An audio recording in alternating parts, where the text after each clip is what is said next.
Hey everyone, welcome back to my channel. We just got some fantastic news update announcement, and we're getting 6 brand new champions added to the game, 3 legendary champions and 3 epic champions. So many of us have been collecting fragments from doing secret room normal and secret room hard, and we're getting closer to finishing up on those fragments and getting all the champions. So they added brand new ones to the game and we're gonna go over them. So let's get right into it.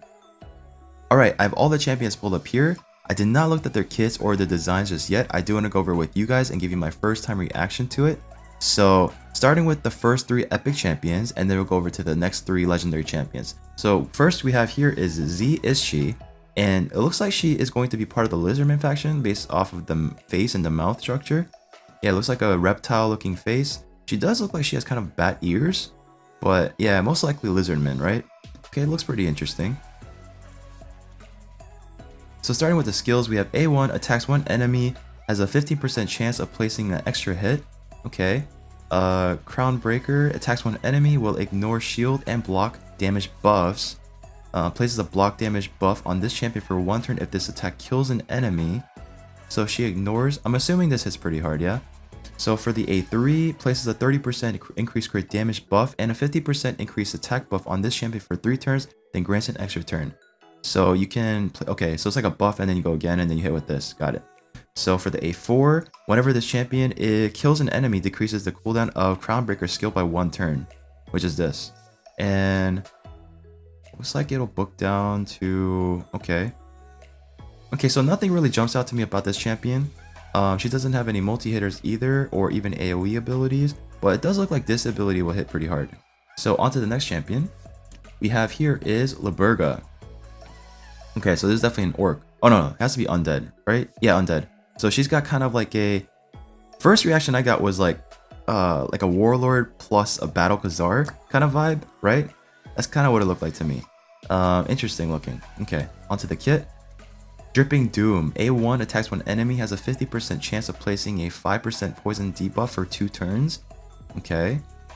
A2 attacks one enemy, has a 75% chance of placing 2 poison debuffs and a poison sensitivity for 2 turns. Okay, that's more interesting. A3 places a 60% increased defense buff and a 50% increased attack buff on all allies for 2 turns. So we don't really see too many champions with this combination right here. I think there's maybe 1 or 2 other champions that have both of these in one ability. So that's kind of cool, I guess. But I mean, they don't really benefit each other too much, I don't think. So for the passive ability, when attacked, has a 50% chance of increasing the duration of all poison debuffs by the attacker by 1 turn. Wow. So if this increases to 100% chance, this could be really, really interesting. Especially for clan boss, right? We'll have to see what happens when it's actually fully booked out. But yeah, I mean, pretty cool character. I like it. Okay, on to the 3rd champion. We got Prakarth here. Looks really, really cool. I'm assuming Barbarian, right? I'm getting Armina vibes. Yes, probably Barbarian. Okay, for the A1, attacks one enemy, has a 30% chance of removing a random debuff from a random ally. Will not remove a debuff from this champion. Okay, onto the A2, attacks one enemy, places a revive on death on this champion for 2 turns. Alright. A3 places a 25% strength and buff and a shield buff equal to 20% of this champion's max HP on all allies for 2 turns. And the passive increases the value of all shield buffs on all allies by 50% when this champion is still alive. I mean, okay, interesting. Interesting. We have a similar champion. Well, I know there's other champions with this right here, the same ability.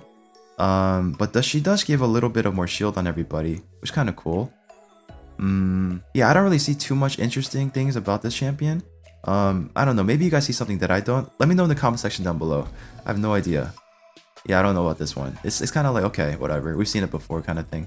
Okay, on to the legendary champions. Chromax. Moonblood. So he... Oh, wow. Okay, so he reminds me a lot of Medivh, right? I'm getting a lot of Medivh vibes here from World of Warcraft, Heroes of the Storm. Okay, pretty cool looking champion. And onto the kit. Attacks one enemy, has a 60% chance of placing a 50% decreased attack debuff for 2 turns. So attack down on day 1. And A2 attacks one enemy, has a 75% chance of placing a block boss debuff for 2 turns. Also fills this champion's turn meter by 30%. So I'm assuming this books to 100% here. Okay. And onto the A3, attacks all enemies has a 75% chance, also probably 100% there, of placing a provoke debuff for 1 turn and a 50% decreased accuracy debuff for 2 turns. Okay. Alright. And for the passive, when attacked, has a 35% chance of placing a hex debuff on the attacker for 1 turn after each hit. Another hex guy.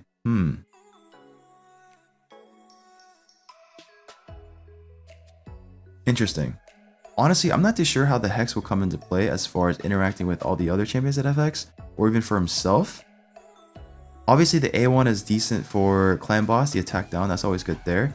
The A3 attacks all enemies has a provoke, so that's always good for CCing the waves, right, for faction wars or anywhere really. And the 50% decreased accuracy debuff, that's always decent for Hydra boss as well. That's pretty cool. The kit as a whole, I mean, I guess it's interesting. Alright, on to the next champion. Oh, okay. Gronjar, that's his name. And we got a dwarf champion, guys. Another dwarf champion, and I like the arms. The arms are pretty cool. Yeah. Arms made of gold. Love it. Okay, onto the kit. For the A1, attacks one enemy 2 times. Each hit has a 30% chance of increasing the duration of HP burn debuffs by 1 turn. Okay. Attacks one enemy 2 times.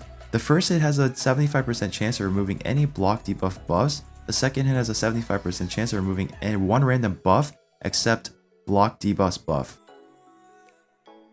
Okay, I'm gonna have to read that again. Attacks 2 times. The first hit has a 75% chance of removing any block debuff buff. Got it. The second hit has a 75% chance of removing 1 random buff except block debuff. Okay, so basically like a 2-strip, right? In a sense, if they already have the block debuffs buff, I guess. Okay, onto the A3. Attacks all enemies. Has a 75% chance of placing HP burn debuff for 2 turns. Okay. Also fills the champion's turn meter by 5% for every HP burn debuff the enemy team has had before this attack. Okay. So we're getting a AoE HP burn for the dwarf faction. That's pretty cool. So another AoE HP burn champion in the game. So I'm assuming that'll book to 100% chance. And onto the passive. This champion will not receive any damage from HP burn debuffs. Instead, HP burn debuffs will heal the champion by 5% max HP each time the debuff activates. Okay, interesting. And whenever an enemy attempts to place freeze debuff on this champion, instantly removes it and places it on the attacker. Also places HP burn debuff on the attacker for 1 turn. The HP burn debuff cannot be resisted. Nothing like crazy about him that stands out to me, but pretty cool champion. Alright, on to the last one. I hope this one sticks out a bit more. I hope this one's... Oh, okay, wow. So, bright, colorful, and definitely sticks out. And he's definitely going to be Shadowkin faction, for sure. Okay, onto the kit. A1, attacks one enemy, has a 50% chance of increasing the cooldown of one of the target skills by 2 turns at random. Okay. A2, attacks one enemy, plays a stun debuff for 2 turns, will ignore block debuffs and block damage. Wow, that's pretty cool. So far, he's reminding me a lot of the Black Bear, right? A little bit. And onto the A3, places a 60% increased defense buff on this champion for 3 turns, and a counterattack. Oh, it almost had me there, guys. First, when I saw the counterattack, I was leaning towards like, is it actually going to be another AoE counterattack champion in the game? But no, it's not. So yeah, increase defense, and it's selfish. What a selfish champion. Place an increased defense buff on this champion for 3 turns, and a counterattack debuff on this. Okay, yeah, a little spellfish, very. For the passive, increases the champion's defense each time the counterattack. Defense resets every time the champion gets a turn.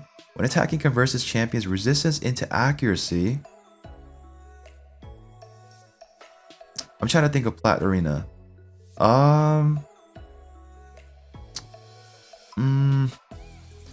At the end of the champion's turn, plays a provoke debuff for 1 turn on all enemies under increased attack buffs. I'm gonna be honest, guys. I don't see it. I don't see it. Is it just me, or are these champions a bit underwhelming? I don't think I've read any champion that said to me that sticks out and, you know, makes me want to say, oh, I want this champion so bad, I can't wait to test them out. Maybe there was 1 or 2 that really caught my eyes. I mean, not really desperate to try. Actually, no, this is probably the one. I am really interested to see what this percentage is going to be. This one is very interesting. Laberga. And no, not really. Not really. I mean, he's pretty cool. Nothing too crazy. I mean, the increased HP burn, that's pretty cool. I guess him and the Laberga could be really cool. I just don't really see much for these other champions. Maybe you guys can see something that I don't. But at the moment, I'm a bit underwhelmed. Just being totally honest, guys. I mean, as far as the kits, I mean, the kits are something, but as far as the aesthetics goes, you know, they always do a great job with this one, right? Very different looking champions that we've ever seen. I like it. The kits are a whole different story though. Alright, so there you have it, guys. There is my rundown and first reaction to all these champions that are coming out. Let me know what you guys think in the comment section down below. Did I miss something? If you guys see anything that I just looked over or something that looks really interesting to you, please let me know in the comment section down below. I would love to see what you guys are, what your thoughts are. So thank you so much for watching, guys. I hope you guys have a great rest of your day. Hope you enjoyed this video, and if you want to see any more of my content, then please make sure to subscribe, hit that like button, and I'll see you all in the next video.